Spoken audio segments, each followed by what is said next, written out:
नमस्कार। अंतर्राष्ट्रीय योग दिवस की समस्त भारतवासियों और विश्व भर में फैले भारतवंशियों को बहुत बहुत बधाइयाँ। आज के 7 बरस पहले अंतर्राष्ट्रीय योग दिवस इंटरनेशनल योगा डे संयुक्त राष्ट्र संघ यूएनओ ने आरंभ कराया था हमारे देश के प्रधानमंत्री माननीय श्री नरेंद्र मोदी जी की पहल पर। आयुष मंत्रालय भारत सरकार इसका पूरा समन्वयन करता है। पूरे देश और दुनिया भर में योग आज के दिन विशेष रूप से एक अभियान के तौर पर मनाया जाने लगा। इसकी हम सबको बड़ी खुशी है। पुनः बधाई समस्त देशवासियों को।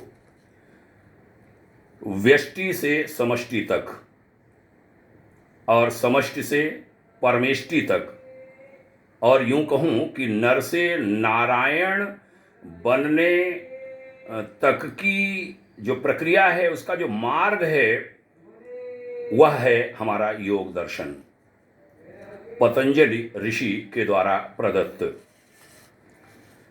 यह योग शारीरिक, मानसिक और आध्यात्मिक स्वास्थ्य देता है। प्रभु करे हर कोई योग से जुड़े, इसकी हम प्रार्थना करते हैं। आज हमने भी सवेरे से विभिन्न कार्यक्रमों में भागीदारी की। भाग्योदय फाउंडेशन के विभिन्न पदाधिकारी और हमसे जुड़े बहुत सारे लोग विभिन्न कार्यक्रमों से जुड़े रहे। मैं तो देव संस्कृति विश्वविद्यालय में रहा हूं। वहां के हजारों योग छात्रों ने अपनी संस्थाओं के माध्यम से, जहां सेवा कर रहे हैं उनके माध्यम से, योग दिवस पर बहुत सारे कार्यक्रमों का संपादन किया। विशेष रूप से मैं जो सर्वाधिक प्रभावित हुआ हूं, एकल योग आरोग्य योजना नई दिल्ली के माध्यम से संपन्न कार्यक्रमों से, जिसका मैं वरिष्ठ राष्ट्रीय उपाध्यक्ष भी हूं। बहुत अच्छा लगा उनके विभिन्न कार्यक्रम देखकर। पूर्वोत्तर प्रभाग अरुणाचल, असम, मणिपुर आदि से जुड़ा हुआ, दक्षिण प्रभाग आंध्र प्रदेश, कर्नाटक, तमिलनाडु आदि के राज्य, भगवान श्री कृष्ण की द्वारका मध्य प्रदेश, गुजरात, मालवा आदि के क्षेत्र का पश्चिम संभाग, पूर्व संभाग ए और बी, पश्चिमोत्तर हिमाचल आदि का, पश्चिमी उत्तर प्रदेश और मध्य यूपी। पश्चिमी में यूपी, उत्तराखंड, राजस्थान आदि, और मध्य यूपी में अयोध्या, काशी, बुंदेलखंड, ये पूरा अवध का भाग। 8 भागों में इस योजना ने बांटा है पूरे देश को, और पूरे देश के 1 लाख गांवों में आज एक साथ 8 बजे से योग हुआ। हमने स्वयं ऑनलाइन इन 8 जो संभाग हैं, जो जोन हैं, उनके गांवों में कार्यक्रम होते हुए देखा। बहुत अच्छा लगा, मन प्रसन्न हुआ। पता चला हमारे माननीय प्रधानमंत्री जी भी उसको आज देख रहे थे, क्योंकि आज उन्होंने बाहर किसी के कार्यक्रम में, ये कोरोना के कारण, भाग नहीं लिया। वह आज के दिन हर वर्ष किसी न किसी नए क्षेत्र में जाते हैं। देव संस्कृति विश्वविद्यालय, गुरुकुल कांगड़ी विश्वविद्यालय, अनेक योग कॉलेजेज, हमारा भारत सरकार का मोरारजी देसाई राष्ट्रीय योग संस्थान और उससे जुड़े हुए जो विभिन्न आनुषंगिक संगठन हैं, सबने आज इस क्षेत्र में बहुत बड़ा काम किया। एकल योग आरोग्य योजना के अध्यक्ष माननीय डॉक्टर राम अवतार जी की भूमिका इस कार्यक्रम में, 1 लाख गांवों में जो कार्यक्रम हुआ उसमें बहुत सराहनीय रही, खास रही। श्री श्याम जी गुप्त, जो यूं कहूँ प्रणेता हैं एकल योग आरोग्य योजना के, उनको सुनने का मौका मिला। कश्मीर के एक पूज्य संत को भी हमने सुना। संस्था की जानकारी डॉक्टर मुकुल भाटिया, राष्ट्रीय प्रमुख, एकल योग आरोग्य योजना ने दी। और मैं पुनः कहूँगा कि सभी कार्यक्रमों में, सरकारी गैर सरकारी सभी कार्यक्रमों में सबसे ज़्यादा मैं प्रभावित हुआ हूँ एकल योग आरोग्य योजना के कार्यक्रम से। अंतर्राष्ट्रीय योग दिवस पर हमें बहुत सारी यादें भी आती हैं। हमने देश में जो 7 अर्धसैनिक बल हैं उनमें उनके और पुलिस विभाग के जो राज्य पुलिस हैं 11 राज्यों में 51,000 से ज़्यादा पुलिस जनों को, सेना के लोगों को, अर्धसैनिक बल के जवानों को योग सिखवाया है। देव संस्कृति विश्वविद्यालय में सेवा के दौरान हमारे दल, हम टोलियां भेजा करते थे। BSF, CRPF, CISF, Assam rifles आदि जो विभिन्न दल हैं, यूँ कहूँ पैरामिलिट्री फोर्सेस हैं, सबके जवानों में हम लोग जाते थे।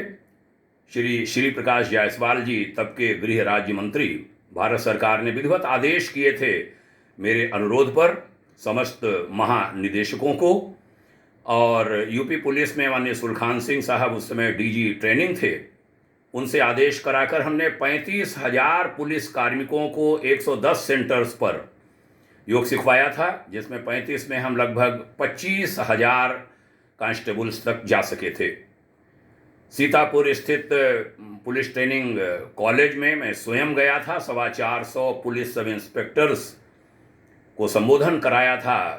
कीर्तिशेष माननीय श्री होशियार सिंह बलवारिया जी, जो उस समय वहाँ प्रिंसिपल थे और अपर पुलिस महानिदेशक थे, उनके निमंत्रण पर हम वहाँ पहुँचे थे। वे सभी बातें भी आज हमें याद आई हैं।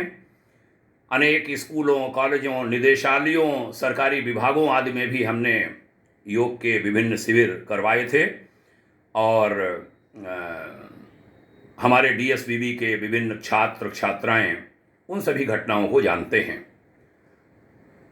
51,000 से ज़्यादा जवानों तक योग पहुंचना, और मुझे याद है 8.5 से 9 लाख रुपए मूल्य का साहित्य गुरुदेव विश्वविद्यालय के कुल पिता पूज्यवर आचार्य श्रीराम शर्मा जी के द्वारा लिखा हुआ खासकर पुलिस के लोगों तक पहुंचा था भारी संख्या में, और वो किताबें लाखों कही जाएंगी, क्योंकि शांति कुंज का साहित्य मूल्य के मामले में बहुत कम दाम का होता है और बहुत उपयोगी होता है। अंतर्राष्ट्रीय योग दिवस पर उन सभी यादों को नमन करता हूँ।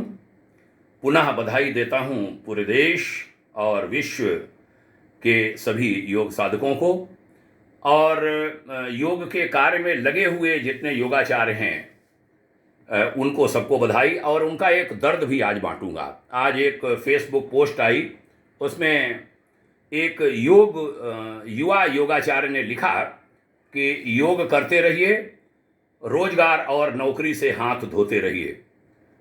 यह कड़वी बात है, लेकिन आज आवश्यक है कि इसको कहा जाए, और यह बात मैं भारत के माननीय प्रधानमंत्री जी तक इस वाणी के माध्यम से पहुंचा रहा हूं, और भारत के शिक्षा मंत्री माननीय डॉक्टर रमेश पोखरियाल निशंक जी तक, कि योग अनिवार्य किया आपने, बहुत अच्छा कार्य है, इसकी जितनी सराहना की जाए कम है।